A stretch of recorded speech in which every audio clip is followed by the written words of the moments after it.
Hi all. ನಮ್ಮ ಕಿಚನಲ್ಲಿರೋ items ದೂರಿಂದ ನೋಡೋಕ್ಕೆ ತುಂಬ ನೀಟಾಗಿ ಅನಿಸುತ್ತೆ. ಬಟ್ ನೀವು ಹತ್ತಿರ ಹೋಗಿ ನೋಡಿದರೆ ತಾನೇ ಗೊತ್ತಾಗೋದು. ಹಾಗೆ ನನ್ನ ಮಿಕ್ಸಿನೂ ತುಂಬ ಗಲೀಜಾಗಿತ್ತು ಅಂತೇಳಿ ಅದನ್ನ ಬ್ರಷ್ ಹಚ್ಚಿ ತಿಕ್ಕಿ ತಿಕ್ಕಿ ಅದನ್ನು ತುಂಬ ಚೆನ್ನಾಗಿ ಮಾಡಿದೆ. ಕಿಚನ್ ಮಾತ್ರ ಪಳ ಅಂತ ಹೊಳಿತಿತ್ತು. ಅದಾದಮೇಲೆ ಆನಿಯನ್ ಟ್ರೇ ಇರುತ್ತಲ್ವ ಫ್ರಿಜ್ಜಲ್ಲಿ, ಅದನ್ನೂ ತುಂಬ ಗಲೀಜಾಗ್ಬಿಟ್ಟು ಅದನ್ನೆಲ್ಲ ವಾಶ್ ಮಾಡಿ ಹೊರಗಡೆ ಬಿಸಿಲಿಗೆ ಹಾಕಿ ಅದನ್ನ ಒಣಗಿಸಿ ತಂದಿಟ್ಟೆ. ಅದಾದಮೇಲೆ ಮತ್ತೆ ಫ್ರಿಜ್ಜಲ್ಲಿ ಒಳಗಡೆ ನೋಡಿದರೆ ತುಂಬ ಗಲೀಜು ಅನ್ನಿಸ್ತು. ಅಷ್ಟು ಐಟಮ್ಸು ಇರಲಿಲ್ಲ. ಅದಕ್ಕೆ ಫಸ್ಟ್ ಅದನ್ನು ಖಾಲಿ ಮಾಡಿದೆ. ಎಲ್ಲ ಸೆಲ್ಫ್ನೂ ತೆಗೆದೆ. ಅದನ್ನ ತೆಗೆದು ಡೀಪ್ ಕ್ಲೀನ್ ಏನೂ ಮಾಡಲಿಲ್ಲ. ಸುಮ್ಮನೆ ಒಂದು ಬಟ್ಟೆನ ತಗೊಂಡು ಕ್ಲೀನ್ ಮಾಡಿದೆ.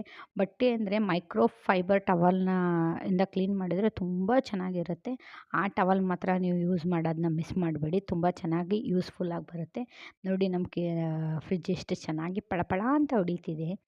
ನಾನು ಗಾರ್ಲಿಕ್ ತಂದರೆ ಏನು ಮಾಡ್ತೀನಿ, ಅವನ್ನ ಅಷ್ಟನ್ನು ಸುಲಿದು ಒಂದು ಬಾಕ್ಸಲ್ಲಿ ಹಾಕಿ ಫ್ರಿಜ್ಜಲ್ಲಿ ಇಟ್ಬಿಡ್ತೀನಿ. ಯಾವಾಗಲೂ ಅಡುಗೆ ಮಾಡೋಕ್ಕೆ ಈಸಿ ಆಗುತ್ತೆ ಅಂಥೇಳಿ. ಆಮೇಲೆ ಬಟ್ಟೆನೆಲ್ಲ ಫೋಲ್ಡ್ ಮಾಡಿ ಸೋಫಾನ ಕ್ಲೀನ್ ಮಾಡಿಬಿಟ್ಟೆ. ಇವತ್ತಿಗೆ ಇಷ್ಟೇ.